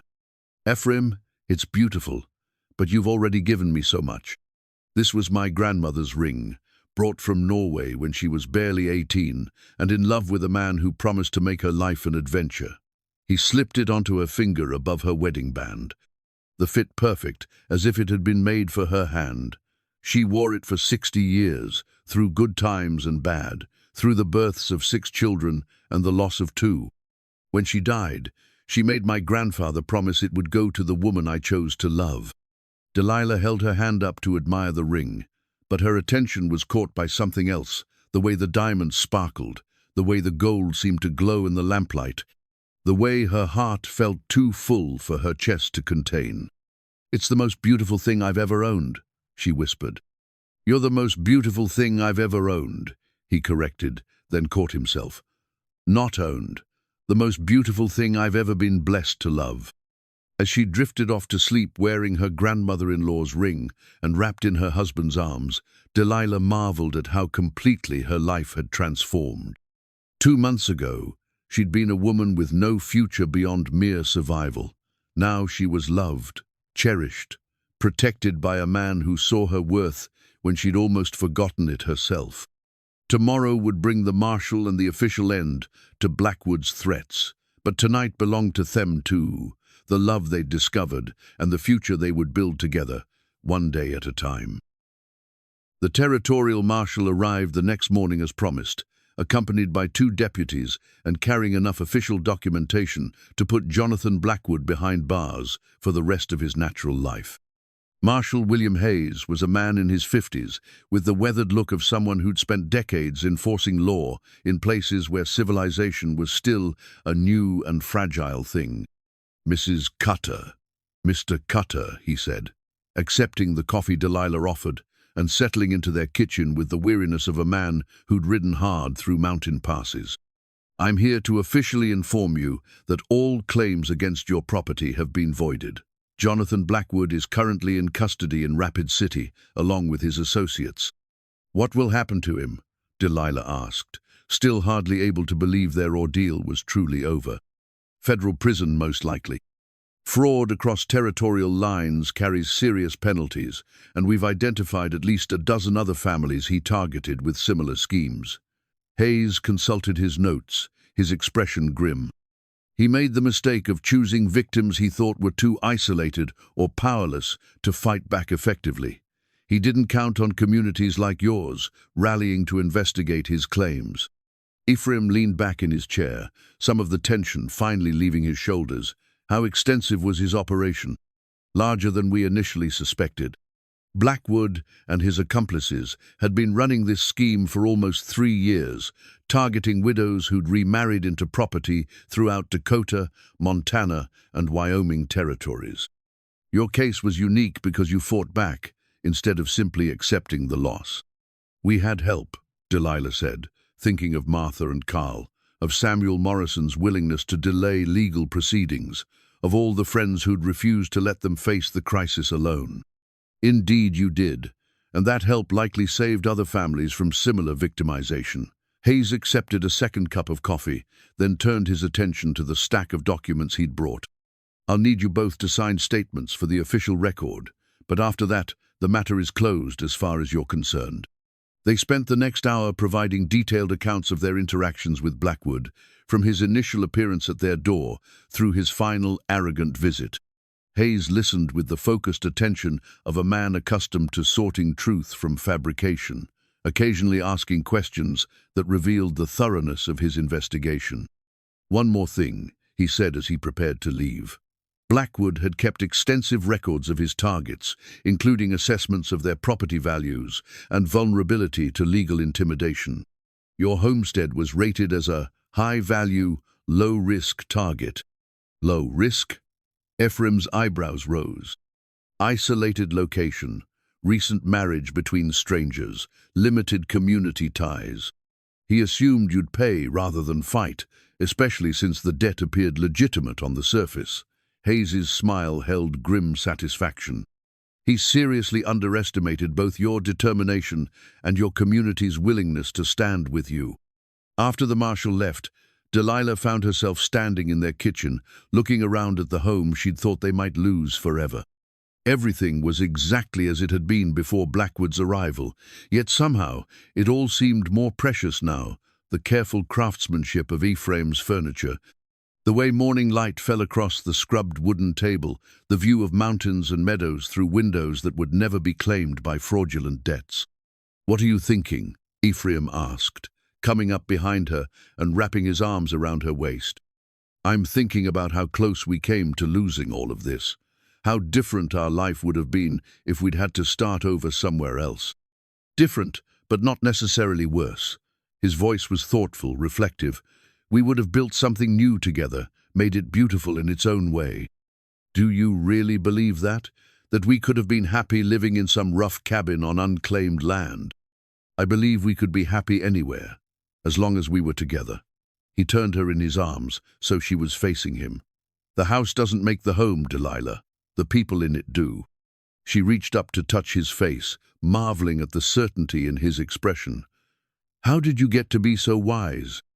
34 years of learning that most of what we think we need, we can actually live without. But the things we truly need, love, trust, companionship, those are irreplaceable. They spent the rest of the day in comfortable domestic routine, but with an undercurrent of celebration that made even ordinary tasks feel special. Ephraim worked on finishing the cradle he'd started, no longer keeping it secret now that they'd openly discussed their hopes for children. Delilah reorganized their pantry and began planning their first real Christmas together, thinking of the traditions they might create and the memories they would build. That evening, as they sat before their fireplace with the completed cradle between them, Delilah found herself studying the careful craftsmanship that had gone into its creation. Every joint was perfectly fitted, every surface sanded smooth as silk. The rockers were carved with the same wild roses that decorated the wooden spoon he'd made her, and the headboard bore their initials intertwined in a pattern that spoke of permanence and commitment. "It's beautiful," she said, running her fingers along the curved rails. "Any baby would be lucky to sleep in something so carefully made." "I keep imagining what it will be like," Ephraim admitted, his voice soft with longing. "Watching our child sleep, knowing we created something perfect together." The wistfulness in his tone made her chest tight. "Ephraim, what if?" "No." He reached over and took her hand, stilling her worried words. "No more what-ifs about children. They'll come when they're meant to come, and until then, we practice being the kind of people who deserve to be parents." "What kind of people is that?" "People who love each other enough to weather any storm. People who put their family first, no matter what challenges arise. People who know that the most important gift they can give their children is the security of parents who are truly committed to each other." As she prepared for bed that night, Delilah caught sight of herself in the mirror above their dresser and was startled by what she saw. The woman looking back at her bore little resemblance to the desperate widow who'd chopped firewood with bleeding hands just 2 months ago. This woman had color in her cheeks and brightness in her eyes. This woman looked loved, cherished, secure in ways that went beyond mere financial stability. "I look different," she said as Ephraim joined her at the mirror. "You look happy." He stood behind her, his hands resting on her shoulders as they both studied their reflection. "You look like a woman who knows she's valued." "Is that what you see when you look at me?" "I see the strongest person I've ever known. I see a woman who faced losing everything twice and never stopped fighting for what mattered to her. I see the mother of my future children and the partner I want to grow old with." That night, as they made love with the slow tenderness of people who had all the time in the world, Delilah found herself thinking about the future Ephraim envisioned with such confidence. Children running through their house, filling it with laughter and noise and the beautiful chaos of family life. Grandchildren, perhaps, playing on the same floors where their parents had taken their first steps. It was a future worth waiting for, worth working toward with patience and hope. And if it never came exactly as they imagined, if their family remained just the two of them, that would be enough too. Because what they'd built together, this love, this partnership, this unshakable commitment to facing life as a team that was already more than she'd ever dared to dream possible. As she drifted off to sleep in her husband's arms, wearing her grandmother-in-law's ring and surrounded by the security of their reclaimed home, Delilah offered a silent prayer of gratitude for the chain of events that had brought Ephraim Cutter to her door. His bold promise about winter and babies had seemed impossible when he first spoke it, but now she understood that some promises are kept not through force of will, but through the patient nurturing of love that makes all things possible in time. Spring came early to the Dakota Territory that year, arriving in March with warm winds that melted the snow and set the mountain streams running high and clear. Delilah stood at their bedroom window, watching the first tentative buds appear on the apple trees Ephraim had planted the previous year, and pressed her hand to the gentle swell of her belly where their child grew. The morning sickness had started in January, just after the worst of winter's grip had settled over their mountain home.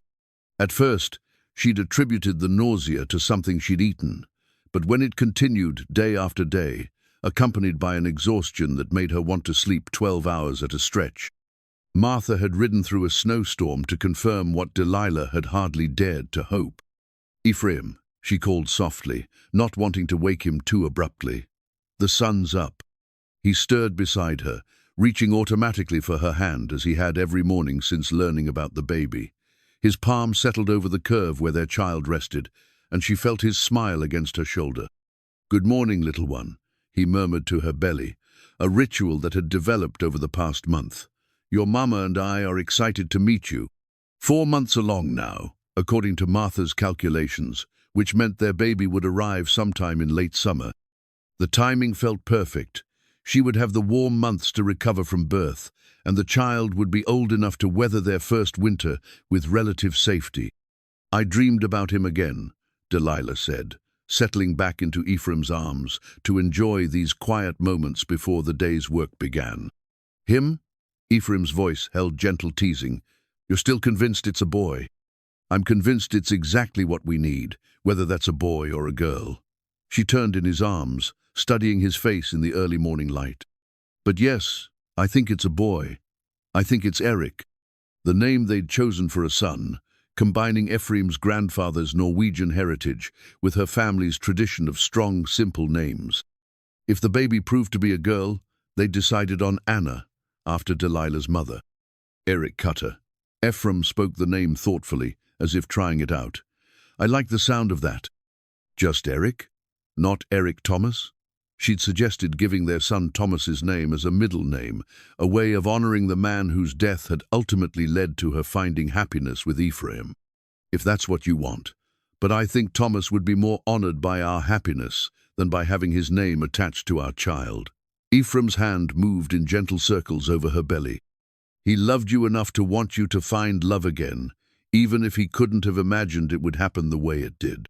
Downstairs, the kitchen smelled of fresh bread and coffee, evidence of Martha's visit the day before, when she'd helped Delilah prepare meals they could reheat easily during the busy spring planting season. The older woman had taken it upon herself to ensure that Delilah didn't overexert herself during pregnancy, arriving weekly with casseroles and advice and the kind of maternal fussing that Delilah had missed since her own mother's death. "You need to eat," Ephraim said, noting how she pushed her breakfast around her plate without taking more than a few bites. "The baby needs nourishment." The baby wants nothing to do with food this morning. She managed another spoonful of porridge, fighting down the nausea that still plagued her despite being well into her second trimester. "Maybe later." Martha said the sickness should pass soon. Martha says a lot of things, but she smiled as she said it, grateful for the friendship that had deepened during her pregnancy. Having another woman to share fears and hopes with made the whole experience feel less overwhelming. After breakfast, Ephraim headed out to begin spring planting, while Delilah tackled the lighter household tasks that still fell within Martha's definition of appropriate activity for expectant mothers. As she dusted the furniture they'd thought they might lose to Blackwood's fraud, she found herself thinking about how different this spring felt from the one that had changed everything. A year ago, she'd been a desperate widow, facing another growing season alone, uncertain whether she could produce enough food to last through another winter. Now she was a cherished wife, preparing to become a mother, secure in the knowledge that she would never face hardship alone again. The baby's first movements had started a few weeks ago, gentle flutters that she'd initially mistaken for indigestion. But now they were unmistakable, little pushes and rolls that reminded her constantly of the life growing inside her. When she shared these moments with Ephraim, his face would light with wonder and pride in a way that made her understand how deeply he wanted this child. That afternoon, while working in the kitchen garden they'd expanded for the coming year, Delilah was startled by the sound of approaching horses. A small group of riders was making its way up their mountain road, and she recognized Carl Henley in the lead, followed by what appeared to be several other families from town. "Ephraim," she called toward the fields where he was working, "we have visitors." The surprise turned out to be a baby celebration organized by Martha and carried out by their extended community of friends and neighbors. The women had brought Gifstony clothes, soft blankets, wooden toys carved by their husbands during long winter evenings. The men had collaborated on a larger project, a beautiful wooden rocking horse that would wait in the nursery until their child was old enough to appreciate it. "This is too much," Delilah protested, overwhelmed by the generosity and the clear evidence that their unconventional marriage had been fully accepted by their community. "Nonsense," Martha replied briskly. "Every baby deserves to be celebrated, and every mother deserves to know her community will support her family." As the afternoon wore on, with children playing in their yard and adults sharing news and gossip over coffee and cake, Delilah found herself thinking about the family they were creating, not just she and Ephraim and their coming child, but this larger network of people who cared about their welfare and celebrated their joys. "You look content," Ephraim observed that evening as they sat together on their porch, watching the sun set behind the mountains that had become home. "I am content." She settled more comfortably against his side, one hand resting on her belly where their child moved gently in response to his father's voice. "More than content. I'm grateful." "For what?" "For everything. For you having the courage to approach a stranger with an impossible promise. For me having the desperation to say yes. For all the challenges that proved we could weather anything together." She looked up at him, noting how the evening light softened his strong features. "For this little person who's going to make us a real family." "We were already a real family," Ephraim corrected gently. "The baby just makes us a bigger one." From their porch, they could see the garden they'd planted together, the pastures where his cattle grazed, the barn that housed the horses he was training for sale in the fall. It was a prosperous, well-managed homestead that showed the results of two people working toward common goals. But more than that, it was a home filled with love and laughter and the daily evidence that their unconventional beginning had grown into something beautiful and lasting.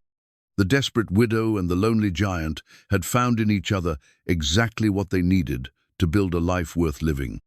"I never thanked you properly," Delilah said, as the first stars appeared in the darkening sky. "For what?" "For keeping your promise. You said that by winter I'd have your son growing inside me. Winter came and went, and I thought you'd been wrong. But you were just early. It was by spring instead of winter."